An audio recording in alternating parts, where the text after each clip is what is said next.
প্রিয় দর্শক, আসসালামু আলাইকুম। আজকে আপনারা ওই যে ড্রাগনের যে প্লটটি একটু ওখানে দেখেন, আমি নিড়িয়ে নিয়েছি। ড্রাগনের গোড়া পচা রোগ থেকে রোধের জন্য মাটিতে আমি আজকে একটু আম ছত্রাকনাশক এবং একটি মাটির বিষ প্রয়োগ করবো, এই যে জাহিম।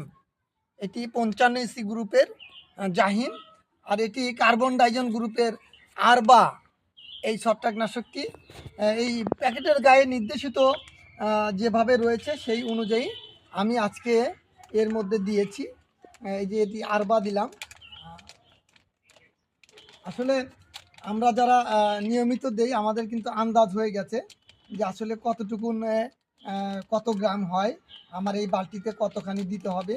এটি কিন্তু আমি জানি বলে আমার ওইরকমভাবে মারতে হয় না। এই যে আমি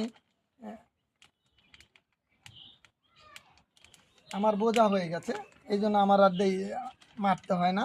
তবে প্রত্যেকটা প্যাকেটের গায়ে এখানে কিন্তু দেওয়া রয়েছে আপনি 1 লিটার পানিতে কত গ্রাম দিবেন, 1 লিটার পানিতে কত মিলি ওষুধ দিবেন, এটি কিন্তু এর মধ্যে দেওয়া আছে। তো এটি ভালো করে পানিতে গুলিয়ে মিশ্রণ করে, এখন যে কোনো স্প্রেয়ার, আমি তো এটা দিয়ে করি। এই যে দেখেন আমার টুলসগুলো, আমি এটা দিয়ে করি। আপনারা হ্যান্ড স্প্রেয়ার দিয়ে করতে পারেন, পাম্প স্প্রেয়ার দিয়ে করতে পারেন। আর এটি হলো ফগার স্প্রেয়ার, আমি এটা দিয়ে স্প্রে করব। আর একটা ভিডিওতে আমি কি করে স্প্রে করি সেটা আপনাদের দেখাবো। আজকে এ পর্যন্তই। Khaliquzzaman agro nursery YouTube channel এবং Khaliquzzaman agro nursery Facebook page follow এবং সাবস্ক্রাইব করার জন্য সবাইকে আহ্বান জানিয়ে আজকে ভিডিও শেষ করছি। সবাইকে ধন্যবাদ।